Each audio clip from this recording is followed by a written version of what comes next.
Vamos lá, gente. Um dos vídeos mais legais de 2025 do Dois Quadrinhos com certeza foi o anúncio que a gente fez diretamente de Angoleme, eu, Ferrez e Thiago, anunciando os Smurfs, com direito ao Ferrez tirando o Smurf de dentro do casaco. Repercutiu pra caramba, teve muito view, teve mais de 150 comentários, então sim, começou a pré-venda de Smurfs pela Comic Zone, vocês estão vendo aí a capa do volume 1, vão ser 5 para completar a coleção, tudo que o Peyo fez com esses personagens. Tem link aqui embaixo com 30%, gente, levando em conta que, beleza, é um encadernado capa dura, europeu, etc, uma franquia grande, o preço está muito, muito bom. E eu quero começar falando o seguinte para vocês, esse canal, ele tem 11 anos de existência e tem algumas coisas que me dão um certo orgulhinho, assim. Por exemplo, eu fiz uma publi, tem alguns anos, para editora Rocco, que é editora de Harry Potter. Então, para mim, aquilo foi muito simbólico, né? Eu via o logo da Rocco desde pequenininho, e aí, de repente, ok, estou trabalhando com a Rocco. Outra experiência muito legal está sendo, agora, poder fazer um vídeo falando dessas criaturinhas azuis que estiveram comigo durante a minha infância. E, gente, ainda falando da viagem para Angoleme, era impressionante. Lá na França, em todo lugar tu vê estátua do Smurf, publicidade envolvendo, né, essa franquia, e justamente ao lado de nomes como Asterix, Obelix, Tintin. Chegou um ponto, tá? Eu não vou ter imagens disso. Chegou um ponto que eu vi 2 pichações de Smurfs pelas ruas de Paris. Eu não sei que facção fez esses grafites pela cidade, mas o pessoal deve ser muito vida louca, né? Eu sei que muita gente aí do outro lado deve conhecer os Smurfs por conta das animações, porém, para quem não sabe, originalmente Smurfs são um quadrinho belga, criado, uma franquia criada pelo Peyo, que na verdade é um spin-off. Sim, os Smurfs eles estrearam originalmente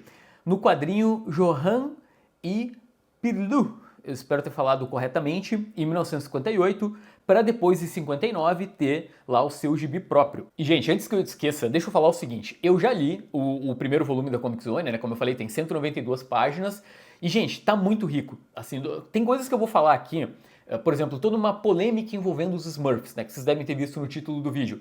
Tem texto no quadrinho, tem pelo menos 4, são 3 ou 4 textos, pelo que eu me lembre, durante a publicação, enfim, trazendo curiosidades sobre essa questão dos Smurfs roxos, a questão do Smurfíssimo, que eu já vou entrar em detalhes. A tradução tá muito, muito boa do Fernando Paz, porque os Smurfs são um quadrinho de humor, então muitas vezes é meio chato que você sabe que eles têm um idioma próprio, né? Então o tempo todo eles estão falando Smurf, smurfando, e isso precisa encaixar. E muitas vezes isso é uma piada. E sobre essa questão dos Smurfs serem, né, um quadrinho bem humorado, enfim, eu vou contar um bastidor aqui pra vocês. Quando o Thiago veio me chamar pra fazer, né, ele falou, Vini, tu quer fazer um vídeo pra gente sobre os Smurfs?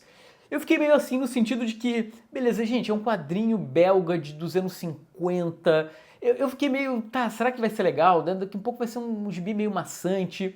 Galera, é completamente no lado oposto. É um quadrinho, como eu falei, sim, é um quadrinho no final dos anos 50 e é muito fluido de ler. É divertido pra caramba, tem bastante quadro, né? Porque, enfim, as páginas são maiores, né? A gente tá falando de uma obra franco-belga. É claro que as tramas elas são mais simples, porém, elas são muito bem escritas, sabe? Tu fica curioso, sei lá, tem uma história onde a dúvida é se o Smurf vai conseguir voar, né? Tem uma história que é chamada de o Smurf voador. Tem uma outra que o Gargamel prende um Smurf numa gaiola, né, dentro da casa dele, e tu fica, ok, como é que os Smurfs vão conseguir fazer para salvar o seu amiguinho? Então, não, e principalmente, tem uma trama chamada O Smurfíssimo, é uma das histórias que tem no encadernado. Gente, tem uma guerra civil dos Smurfs. E sobre essa questão de ser um quadrinho mais infantil, é engraçado de ver que tem várias teorias da conspiração envolvendo os Smurfs. Vocês já viram, por exemplo, aquela de que diz que eles pregavam o comunismo, né? É de um escritor australiano chamado Mark Smith, né? Ele publicou essa teoria num livro em 2008. Tem uma outra de um professor francês chamado Antoine Bueno. Essa teoria saiu num livro em 2011, onde ele diz que, na prática, a Vila dos Smurfs é uma sociedade totalitária. Gente, sinceramente, assim, eu dei uma lida, né? Eu não li todos os artigos que estão aqui, mas eu dei uma lida por cima para ter uma noção do que eles estavam falando. Eu acho válido ter essas discussões em cima dos Smurfs, o que é legal para a história, né? Tu traz outras camadas de interpretação. Será que o Peyo tinha algum objetivo específico, né? Da forma que ele organizou a sociedade dos Smurfs? lendo as tramas, não parece, sabe? Não é uma coisa assim que tu diz, eita, nossa, claramente aqui ele tá tentando passar uma mensagem. Mas eu acho legal. Eu acho que adiciona uma camada, dá pra gente ter um olhar mais adulto em cima de uma trama que é mais simples.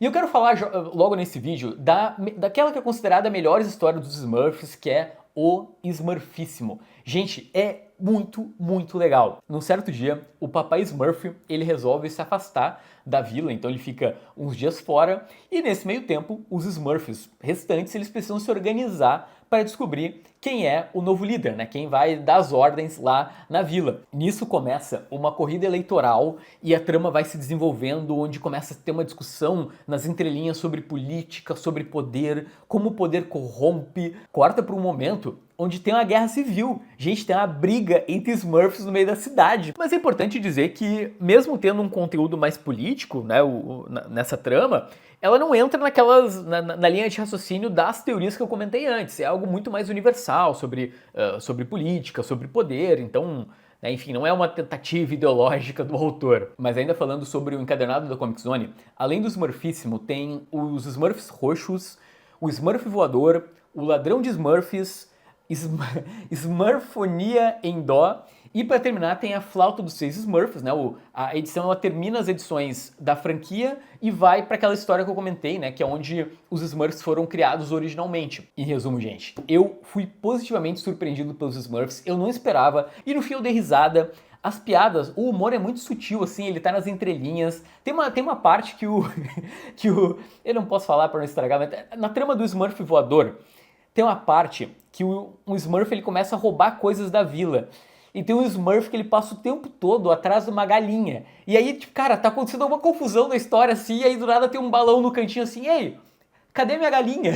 Sim, gente, essa semana então eu me conectei com o meu eu infantil lendo as histórias do Smurf. Tem link aqui embaixo da pré-venda, como eu falei, chega em capa dura. Quanto melhor a pré-venda for, mais rápido a Comic Zone deve concluir. São 5 álbuns em capa dura, formato grande, como eu falei, quase 200 páginas. Inclusive, eu acredito que os Smurfs sejam uma oportunidade para a gente expandir o número de leitores de quadrinhos. Tomara que essas publicações da Comic Zone cheguem em muita gente. Sei lá, é algo que eu gostaria de dar para o meu filho, sabe? Assim que ele aprendesse a ler, beleza, pega isso aqui que tu vai te divertir. Daqui um pouco, a gente pode ver Smurfs nas escolas.